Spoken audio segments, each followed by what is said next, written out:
Jovem Pan Saúde. Olá, bem-vindo, bem-vinda a mais uma edição do Jovem Pan Saúde.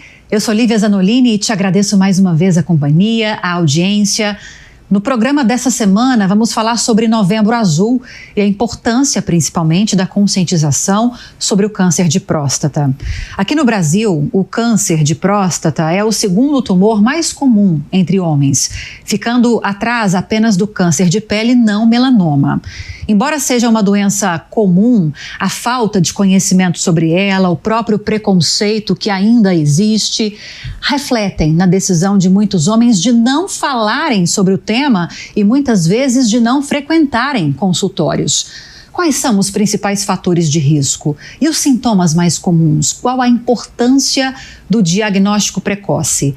Bom, e para falar sobre todas essas dúvidas que eu levantei na abertura e tantas outras que vão surgir ao longo dessa entrevista, tenho 3 convidados.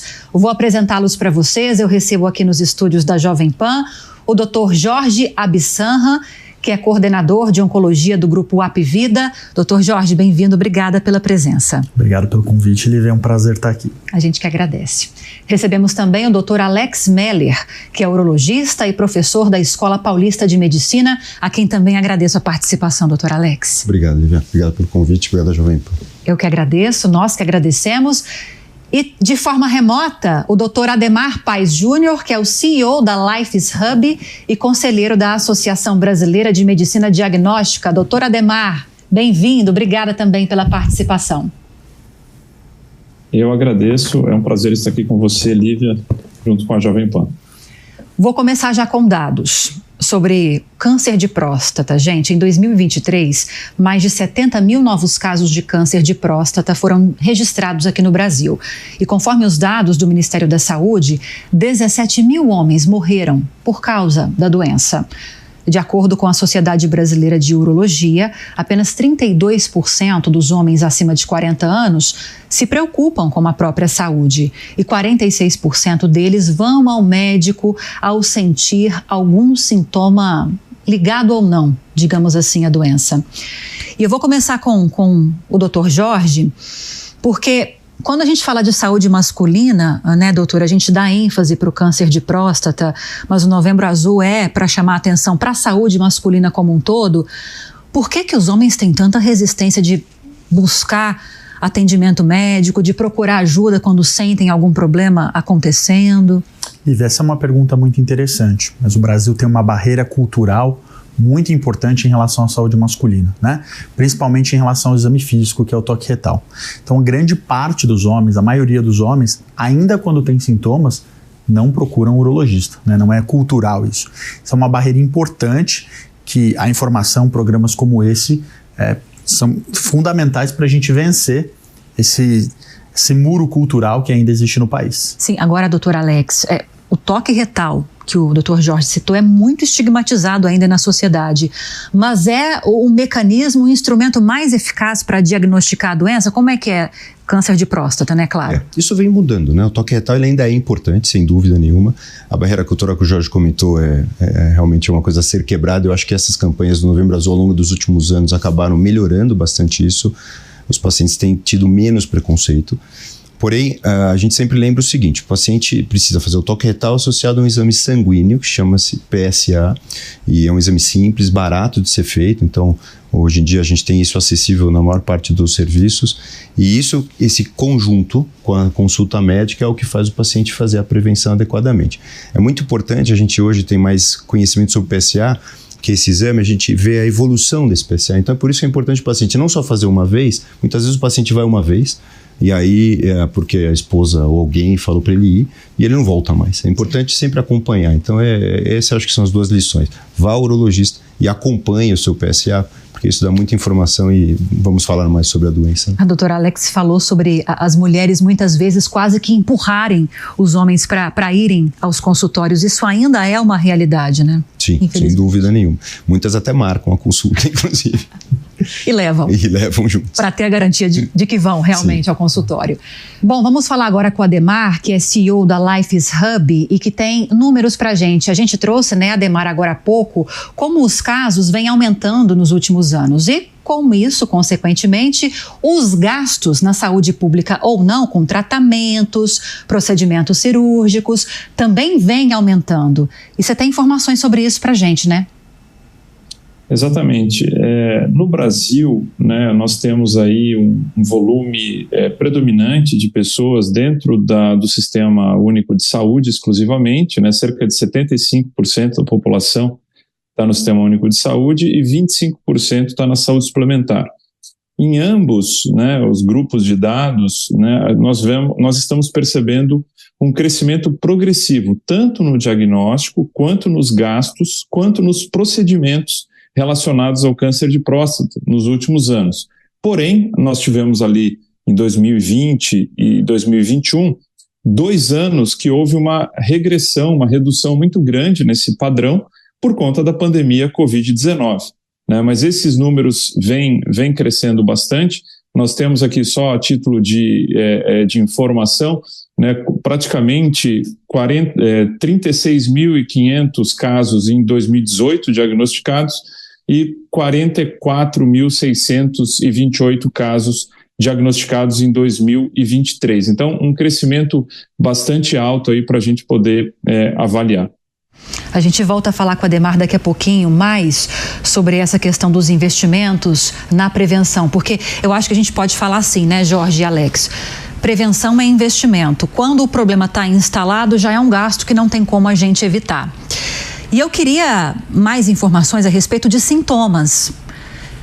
Homens sentem o quê? E sentem alguma coisa antes de ter certeza de que está com câncer de próstata? Essa é uma pergunta muito interessante, né? O câncer de próstata, na maioria dos casos, é uma doença muito silenciosa. E quando ele dá sintomas, porque a doença já está avançada, né? Geralmente relacionado à metástase, né? Então, o sítio mais comum de metástase do câncer de próstata é o osso.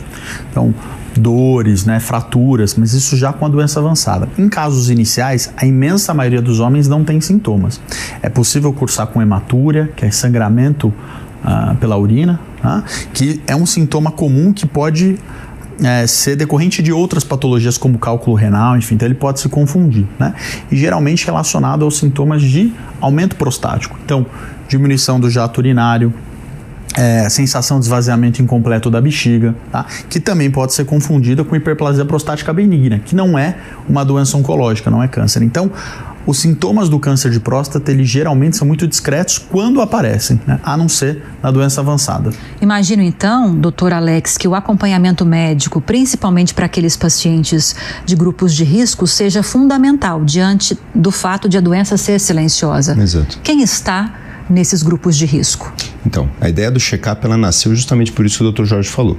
Você não tem sintomas claros e a gente chegava atrasado. Então, na verdade, lá nos anos 90, quando o PSA surgiu, a ideia foi, vamos detectar essa doença mais precocemente para conseguir curar.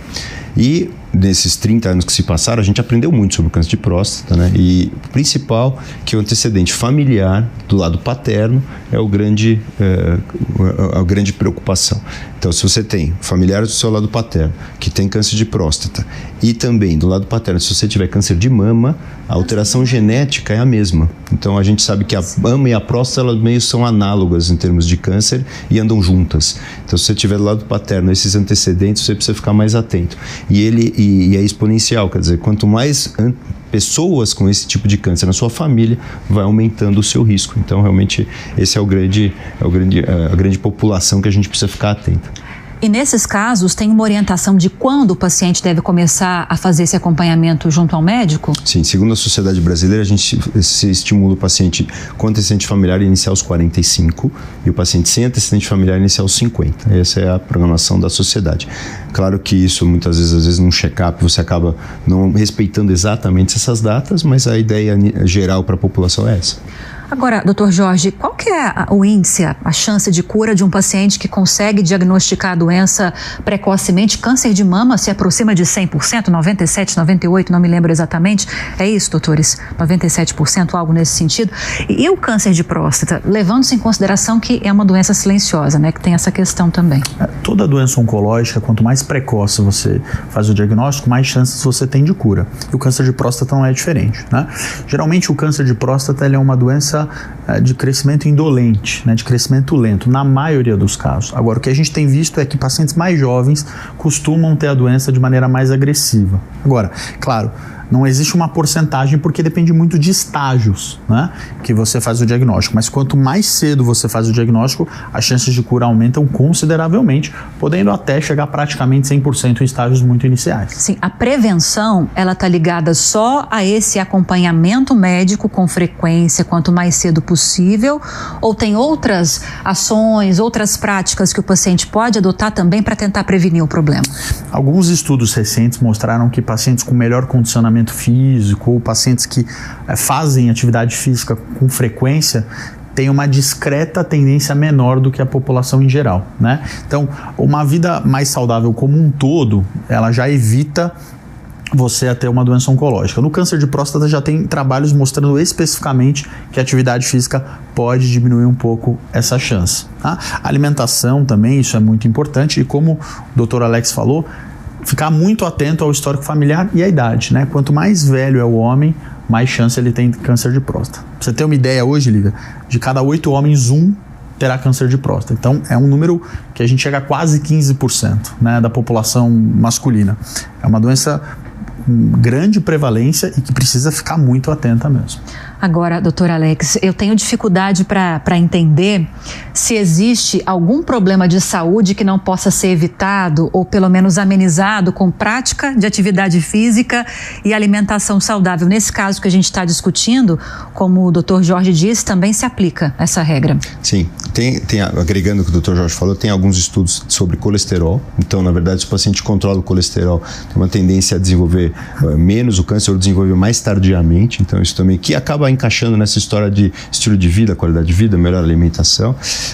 Até é bom a gente falar para o público que tinha alguns estudos anteriores que falam muito do tomate, do licopeno do tomate, do selênio, da castanha do Pará. Isso caiu por terra. Isso depois os estudos mais robustos mostraram que não tinha muito efeito, né? Então, tá cheio de paciente nosso que fica, não, doutor, eu como tomate todos os dias, tal. Tomate não faz mal, mas também não dá para dizer que vai prevenir o seu câncer. Mas, em geral, o câncer, ele advém de um ambiente tóxico, que é aquela história da acidificação do metabolismo. O metabolismo meio ácido vai danificando as células e nas suas divisões elas vão saindo erradas. E isso é o câncer, na verdade. Então, por isso que você falou, você tem toda a razão, que todo ambiente saudável vai diminuir a chance de você ter vários tipos de câncer, não só o de próstata. Outra coisa que também está claro, que a obesidade piora a evolução do câncer de próstata. Então, se o paciente é obeso ou tabagista, ele vai ter uma evolução pior do câncer. Isso não quer dizer que ele vai aparecer mais câncer em quem é obeso ou tabagista, no caso da próstata em si, mas quando ele descobre, a sua evolução e tratamento vai ser mais dificultada. Sim. Então, realmente, esse é o conceito geral, né? Uma regra, né, geral de saúde. Doutora Ademar, eu não sei se esse levantamento da plataforma que o senhor coordena, se tem algo voltado para essa questão da prevenção, né? Eu estava falando agora há pouco, hora que o senhor terminou de falar, que quando a gente fala em prevenção, a gente pode falar em investimento. Quando a doença está instalada, já é um gasto que não tem como ser evitado, né? Tem alguma coisa nesse sentido? Estamos investindo em prevenção, em saúde primária, para evitar problema lá na frente? Olha, Lívia, infelizmente a resposta é não, né? Os investimentos são extremamente pequenos ainda na área de prevenção. Só para você ter uma ideia, a Organização Mundial de Saúde, ela recomenda que 20% dos orçamentos de saúde sejam investidos em prevenção, né? Se a gente for buscar os números do SUS, a gente vai ter números inferiores a 7%, e se a gente for buscar os números da saúde suplementar, pasme, você vai ficar abaixo de 1%. Então, hoje nós vivemos ainda na saúde suplementar um modelo curativo ainda, né, onde os pacientes, né, o sistema acaba esperando o médico, o paciente ter sintomas ou, na maior parte dos casos, o médico diagnosticar quando ele vai buscar proativamente esse atendimento. No SUS um pouquinho melhor, né, mas a gente ainda tem muito para evoluir. Um dado interessante é que nos últimos anos o número de exames de PSA, né, que é um fator, como foi já falado anteriormente, ele vem crescendo num ritmo maior do que o número de procedimentos e gastos com os procedimentos cirúrgicos, né?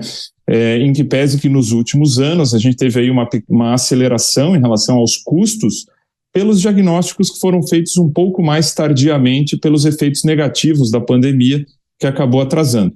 Mas não deixa de ser uma notícia positiva o fato das pessoas estarem fazendo mais exames de rastreamento, porque, como já foi falado, os sintomas são muito tênues, né? Então, eu acho que esses 2 pontos são excelentes. Investir mais em prevenção, buscar mais orçamento, porque prioridade é sempre orçamento, né, e agenda, né? Então, a gente precisa ter agenda e orçamento mais efetivos nessa área, para que a gente possa aí ter, assim, não apenas redução de custo para o sistema, mas a gente ter mais aí, humanisticamente, um resultado mais favorável para os nossos pacientes. Com certeza, doutor Adhemar. A gente fala tanto de números, né? Trouxemos números sobre o avanço da doença nos últimos anos, a necessidade de investir em prevenção, e às vezes quando a gente traz só números sem faces, a gente não tem a dimensão do que significa enfrentar uma doença ou como essa, né?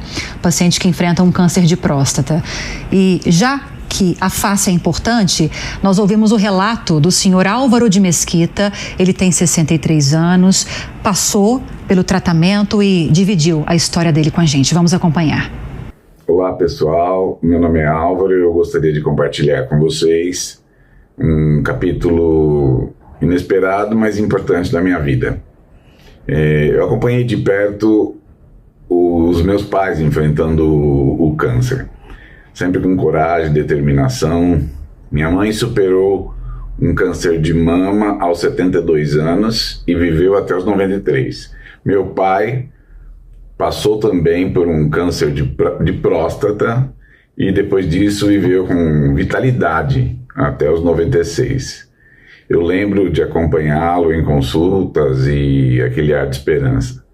Eles sempre fizeram exames preventivos, então o câncer, no caso deles, foi pego no início, então eles conseguiram ter sucesso. E em novembro do ano passado eu descobri que eu estava com câncer de próstata. Eu sempre fiz meus exames anuais, desde os 50 anos eu faço, e descobri que um câncer de próstata no início. E em maio agora desse ano, de 2024, foi feita uma cirurgia. O câncer estava no início, estava encapsulado, então não foi para a corrente sanguínea, nada, então aconteceu de tirar o câncer, e hoje eu me encontro bem. Nós estamos em novembro de 2024, encontro bem, não ficou sequelas nenhuma, não precisei fazer radioterapia, quimioterapia, nada. E a cirurgia, depois da cirurgia, um mês assim, a gente fica um pouco dolorido, tudo, mas o importante é a vida. E eu me sinto vivo, me sinto feliz também por ter esse cuidado, né, comigo mesmo.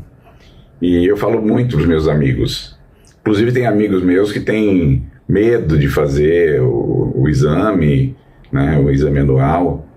Então um recado aí para os homens: procurem seu médico, faça aí seu check-up anual. E um recado para as esposas: façam seus maridos procurarem os médicos. E isso salva vidas, né? Hoje eu estou aqui todo saudável, trabalhando, estou feliz. Então é esse o meu recado para vocês. Doutor Alex, é mais um caso relativamente comum, né? Um paciente que tinha casos na família e que está tendo um resultado bom no tratamento porque descobriu precocemente a doença. Isso mostra o que a gente comentou da prevenção, né? Então, ele ficou atento porque o familiar dele já tinha o câncer, começou a fazer o check-up na idade correta, o colega descobriu quando o PSA começou a subir, percebeu ali que existia algum problema, e aí você faz uma sequência diagnóstica. Normalmente hoje a gente faz um exame de imagem, a gente faz quase sempre uma ressonância quando o custo permite, até a fala do Adhemar. Quando não permite, você vai direto para a biópsia. Se o custo permitir, você faz ressonância, biópsia, descobre o câncer. Nesse momento você já está fazendo um estadiamento com a própria ressonância, já entende o tumor, já vê como ele é, e procede para a cirurgia, que hoje em dia, na maior parte das vezes, os bons resultados a gente consegue com vídeo, né? Ou seja, a videolaparoscopia ou a robótica. Não é demérito algum fazer cirurgia aberta nos rincões do Brasil, onde você precisa economizar. Eu fiz muitas cirurgias abertas, hoje a gente faz com robô, mas o robô ele trouxe um custo adicional que nem sempre a gente pode aplicar isso em toda esfera, todo ambiente. Mas agora o paciente está se recuperando bem, está com recuperação das funções físicas, né? Essa cirurgia, até acho que é legal comentar, ela tem 2 problemas, pode levar à impotência, então os pacientes têm muito medo por isso, e a incontinência, que acaba sendo até pior em termos de qualidade de vida do que ficar impotente. Mas hoje a gente consegue, com as técnicas, não só por causa do robô, mas a melhora da técnica em si mesmo na aberta, abaixar muito esses níveis. Então hoje, se você descobre a doença precocemente, você consegue fazer uma cirurgia mais econômica, isso também é uma vantagem de descobrir ela precocemente, e a recuperação do paciente é tão boa quanto a gente viu desse paciente, o Álvaro, que foi submetido a ela, né? Então, mais um dado do quanto é importante detectar cedo. Porque, como o Jorge falou, se você detecta mais tarde, o tumor já está mais avançado, muitas vezes tem que fazer uma cirurgia que é sempre radical, mas vamos dizer assim, mais radical. Então você vai acabar lesando mais as estruturas em volta e o pós-operatório tem mais sequelas. Sim, e a cirurgia, doutor, ela é um passo inevitável quando há o câncer de próstata, ou não? A gente tem mais de uma modalidade de tratamento, né? Mas, assim, como cirurgião, né, eu acabo tendo um viés. A gente acredita que a cirurgia dá um resultado um pouco melhor em termos de cura. Tem trabalhos que falam em torno de 10, 15% mais cura, mas eu acho que a mensagem principal é que o câncer de próstata hoje ele é cada vez mais um tratamento personalizado. A gente tem que ver o paciente. É muito diferente se você tem 60 anos, é ativo fisicamente, bem casado, quer fazer sexo, e se você tem 75 anos, descobriu um câncer, não tem atividade sexual, eventualmente você pode fazer um tratamento alternativo, menos agressivo. Sim. Então você tem que realmente olhar caso a caso, em termos de saúde geral, em termos do perfil da doença e do que você propõe para tratar. Queria saber um pouco mais desses outros tratamentos, Dr. Jorge. Uma outra possibilidade que é discretamente inferior de fato à cirurgia é a radioterapia, né? É uma modalidade de tratamento com bons resultados, mas menos invasiva. E como o Dr. Alex falou, é importante individualizar o paciente. Então você tem um paciente com comorbidades, com risco cirúrgico maior, né? Onde a questão sexual tem uma menor importância, a radioterapia é uma opção. E outros tratamentos complementares como o bloqueio da testosterona, né? Que muitas vezes é necessário. Muitas vezes a gente faz a cirurgia com o objetivo de evitar que a gente tenha que fazer o bloqueio da testosterona posterior, né? Por isso da importância do diagnóstico precoce. Agora, alguns pacientes onde a doença está mais avançada, enfim, você vai ter uma lesão ali maior no procedimento cirúrgico daquela topografia da próstata, a gente pode fazer radioterapia com bloqueio de testosterona após, que enfim, causa também algumas sequelas ao paciente, principalmente em relação à atividade sexual, né? Esses pacientes não vão conseguir ter atividade sexual se forem submetidos ao bloqueio da testosterona naquele período, né? Então, a importância do diagnóstico precoce, além de aumentar a chance de cura, diminui também as chances de sequela e de qualidade de vida daquele paciente. A vida é o mais importante, mas assim como no câncer de mama, a gente falou sobre isso aqui no Jovem Pan Saúde muito recentemente, agora em outubro, né? Mês anterior. Uma das primeiras preocupações da mulher é quimioterapia, vou perder o cabelo. Acredito que, no caso dos homens, a impotência também seja uma das principais preocupações. O que dizer para homens, nesse momento que estamos acompanhando, ficarem preocupados, mas não se desesperarem diante dessa possibilidade, não deixa de ser uma possibilidade. Claro, é claro que o tratamento ideal, ele é objetivando a cura da doença e que aquele paciente não tenha alteração da sua qualidade de vida. Agora, dependendo do estágio da doença, nem sempre a gente consegue associar essas duas coisas. Então a gente, claro, objetiva um tratamento com menos dano à qualidade de vida do paciente, mas claro, objetivando a cura em pacientes que ainda são curáveis, né? Grande parte dos pacientes, uma boa parte, já procuram um consultório já com uma doença avançada e já com uma doença incurável.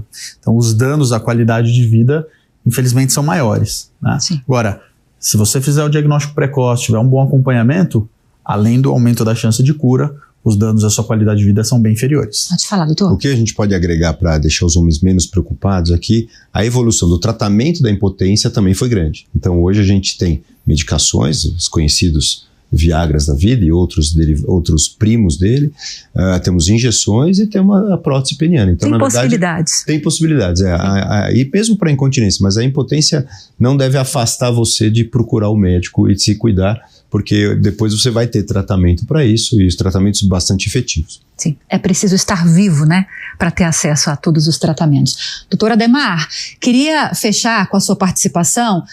Eu sei que essa pesquisa é muito ampla, sobre a qual você trouxe alguns dados aqui para a gente, mas qual que é a mensagem geral desses levantamentos a respeito do câncer de próstata, prevenção, tratamentos aqui no Brasil? Para onde estamos indo como poder público e para onde deveríamos estar indo para evitar um problema maior? Olha, Lívia, os dados são muito claros, né? A população brasileira está envelhecendo, né? E o envelhecimento populacional requer mais investimento em saúde, porque os gastos em saúde, eles ocorrem nos anos nas idades mais avançadas, né? Isso já é bastante conhecido. Então, nos próximos anos, tanto na saúde suplementar quanto na saúde pública, nós vamos precisar de mais investimento em saúde. E esse investimento ele precisa ser inteligente, né?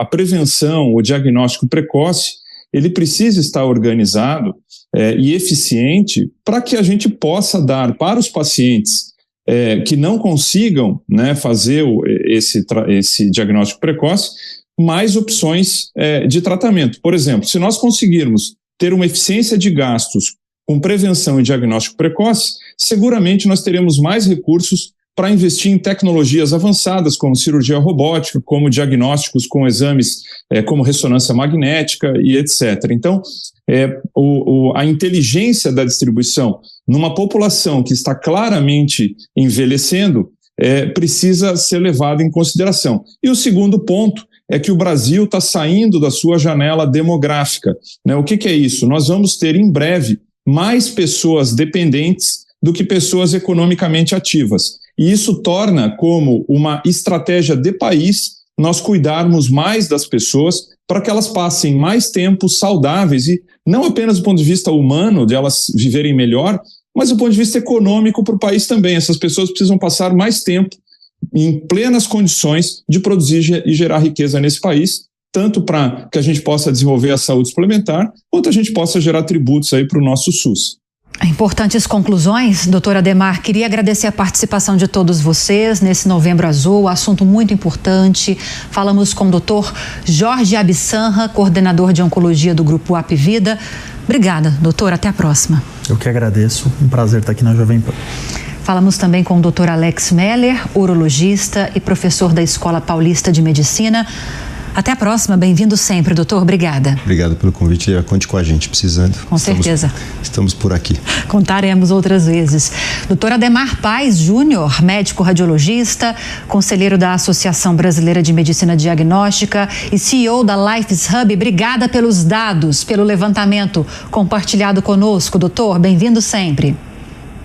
Eu agradeço e é sempre importante trazermos esses dados objetivos para que a gente tenha conclusões melhores. Com certeza. E a você que esteve conosco no programa de hoje, muito obrigada pela audiência e pela companhia.